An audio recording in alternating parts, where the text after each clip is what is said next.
Hey, how you doing? This is John, and welcome to John's Long Box. Today we're looking at King Cryptid #1 by Alterna Comics. Okay, forgive me. This is going to be a short video because my voice is killing me. I think I'm coming down with a cold.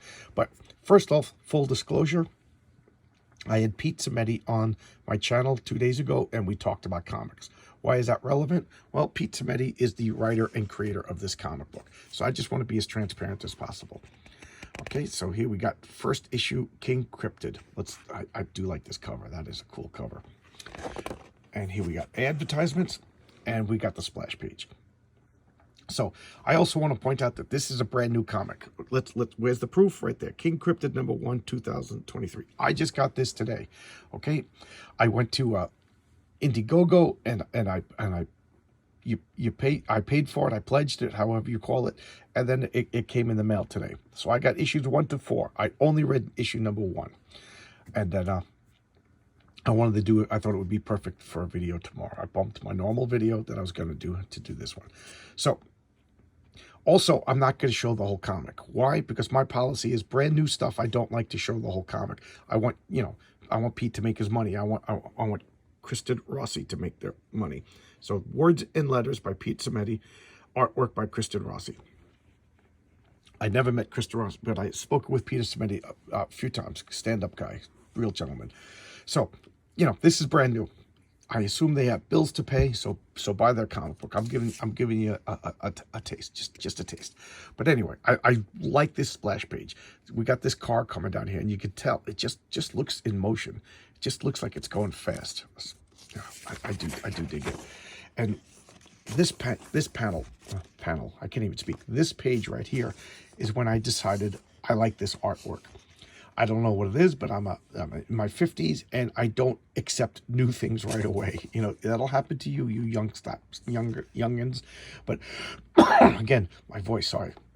As you get older, you get more like, you dig your heels in the ground. So it takes a long time for me to like new bands. It takes a long time for me to decide I like a new movie. So, when I got King Cryptid, I naturally wanted to like it because I like Pete, but that doesn't mean that I'm going to like it. So I looked at this and I said, this page right over here. This reminded me of Vertigo Comics, a comic called 100 Bullets. And I think that artist's name was Ed Russo. I could be wrong. And I have a fondness for that comic. So I saw the style, I saw the faces, I like the action of the thumb, and I said, all right, I'm digging it. I dig it. I like the writer, and now I like the artist. So here we go. The car flips over. Look at that over here, and then just so cool, just so cool. And what do we have here? The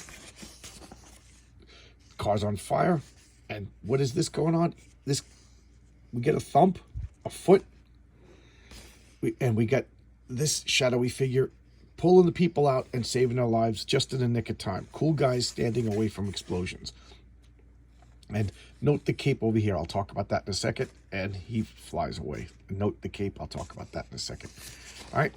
And then I love that the whole color scheme is different because it's a different time. This is now daylight.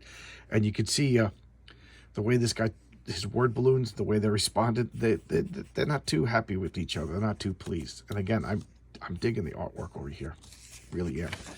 And look at that. And I'm going quick because I'm sorry guys, but my voice is fading, and I can't call it sick. Oh, okay. I got confused for a second. Advertise. If I may rant for a second, forgive me, but this is one of the reasons why I'm against slabbing comic books, putting them in plastic things, CGC, and whatever you want to call them. You're never going to see the ads anymore. You're never going to see the ads anymore. King Cryptid or whatever, Amazing Spider-Man, whatever comic, they'll get collected, and then the collectors will never have the advertisements. They'll never have the bulletins. They'll never have the letters pages. So I don't know. Rant over. Calm down, focus. Okay, so now we have the Cryptid. And this Cryptid where's his name? Behemoth. Is that great? That is great. That is a great name, Pete. 10 points for Gryffindor. But look at this thing. He's just on and that is a great design. Now, I don't know. Did Pete design this? Did the artist design it? Either way, 10 points for Gryffindor. That is just excellent. And, you know, we got this thing swooping in. Oh, no, no. We got King Cryptid over here with the spear, and then Behemoth. I just like saying that. It's just, you know, this, don't take this the wrong way. It sounds childlike. I was going to say childish, but I realized childish isn't it, but it sounds childlike, meaning I never asked Pete. I should have asked him. Is the name Behemoth like something he came up with as a child and he drew over and over again like most comic book people? When I say comic book people, I don't mean pros. I mean all of us who loved comic books. We all drew. If you grew up reading comic books, you created your own characters, you drew them in notebooks and stuff like that. So I don't know. If Pete's thought of that name Behemoth as an adult, then that's even cooler because it shows me that he keeps his childlike sense of wonder. There you go. And look, he snaps. Look at this. So again, this is another splash page. You don't always have to have just one splash page. You can put them wherever you want, you know. But this deserves it. We got this blood red fight over here. I just dig it. And he's gigantic. He's gigantic. We got titans battling, and then the pointy part of a spear is over here, and he's just like, I mean you no harm. Do you understand? And this thing is just fighting, and I love this. He just buffets these wings, and just I just imagine like all the needles and sticks and debris just pelleting poor King Cryptid over here. It's gotta hurt. So what's it say? 100 mile per hour bust nearly sends a 400-pound King Cryptid. Yeah, you know, plus, yeah, I don't know, that would just hurt. You know, where I work, the airplanes go by, and every once in a while, you just get rocks hit you in the face. So just imagine that directed right at you. And then it's glowing, the moonstone. And I'll talk about that later. This panel I wanted to point out. So I guess I'll talk about that stone in his head right now. This I think he called it the moonstone. It enables him to make like a telepathic rapport with the behemoth. And this is King Cryptid. This shows you he's a good guy. And me, I don't know. I need a good guy. I need a person to root for, you know. So, yes, I'm here to help. Will you let me? Let me see what they've done. And then he goes, oh yeah, on the page before he says, I'm your friend. He's like, friend. So now we have info dump, you know, and that sounds harsher than mean. You have to convey information. And over here, you know, they're telling the story of how he was once a human and experimented on. And I could talk for an hour about this page. You know, it's not a splash page because we have two other panels, but we have a big old page. Look at this room. I'm just going to read. I don't make a habit of reading from the comic books, but this I think I want to read. I like this. The behemoth's mind confirms King Cryptid's worst fears. And forgive my voice, I apologize. A laboratory where science has placed progress above compassion and removed humanity completely from the equation. You know, so that paragraph right then and there says all you need. And perfect mix of words and illustration. Look at this. Look at this.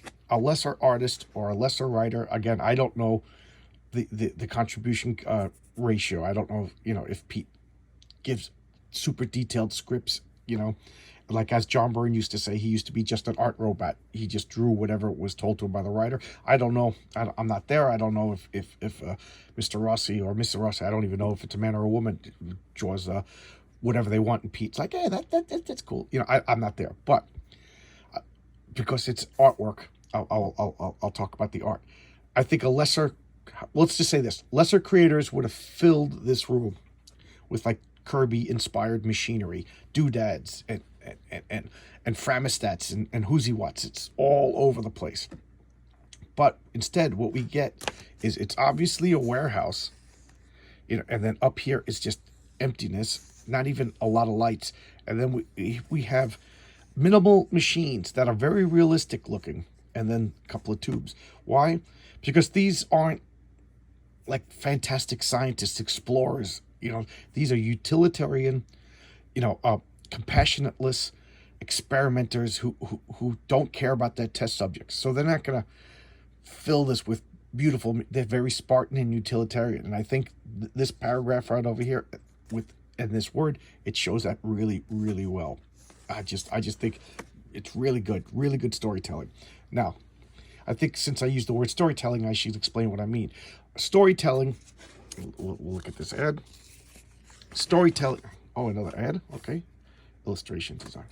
Storytelling is not just the words in a thing. In a comic book, a storytelling is, let's just say, pretend that I take a Sharpie and I color over all the words. So it looks like a redacted spy document. And then I hand this comic book to a third party, a neutral.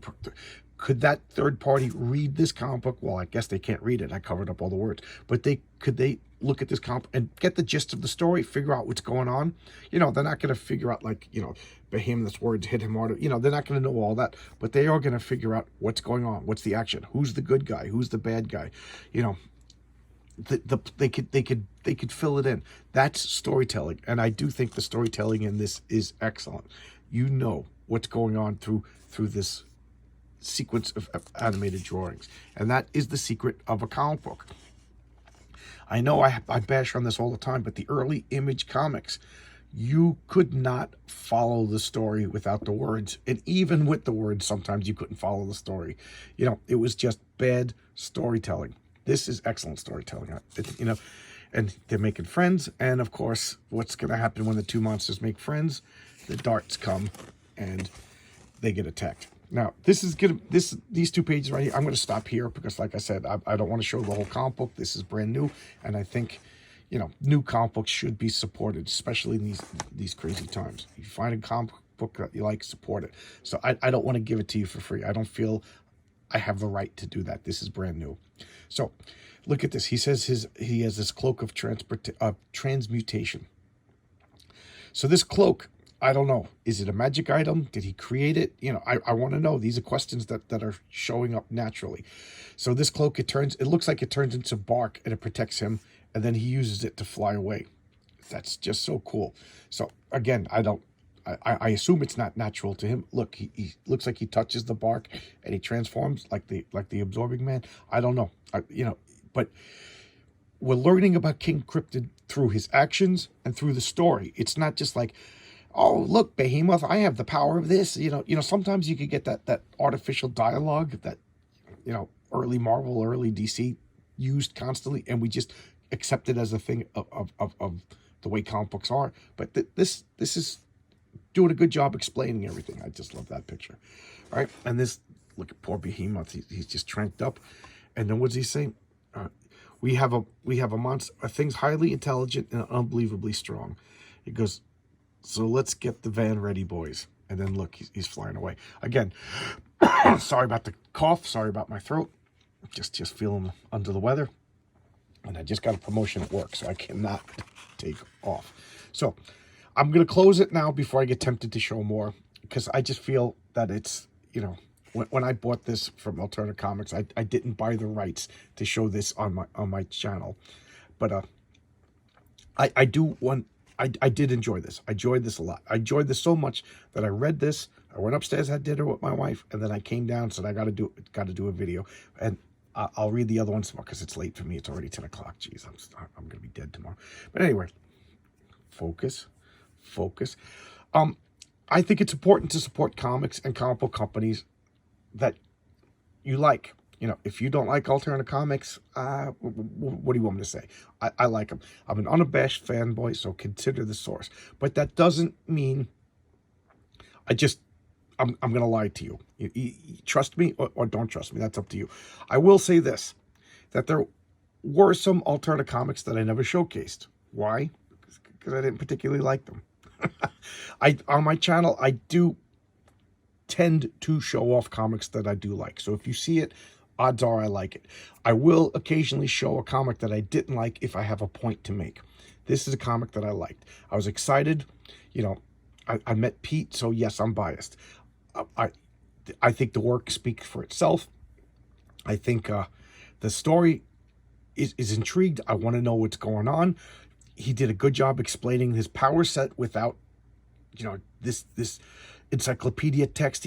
Everything is pretty organic. I want to know more. I think Pete Cadosi did a good job, and I'm here for the ride. Pete says that he's going to be making this comic till the day he dies. Well, let's hope that day is far in the future, and we have many stories to. And I don't know much about cryptids, I don't know what it is, but the past 2 years, I've been getting into monsters, monster comics. I've got like all these ideas for monster stories, you know, and it's funny because I'm in my mind, I'm like, is he a superhero or is he a monster? And I think the answer is a hybrid of both. You know, he's a good guy. He looks like he's the superhero for the cryptids. I don't know, but I'm gonna find out. And it was good, you know. Oh, I'm gonna be a hypocrite. Okay, I'll show you this. And back cover, and I will show this. Okay. Hey, you, Alterna Reader, you could cut out these coupons and get something. I got to get this fleece blanket. I got to get this 80 stamps and running out of time. December 31st. So, Pete, be warned. Start knitting a blanket for me. And this I wanted to show. Coming soon to Alterna Comic. I loved this first comic. So, let's look at the second comic. That is just awesome. And this, letters page. Awesome. You know, Mail to the King. What a great title. So here you go. Send letters to Pete over there at King Cryptid. And I like this.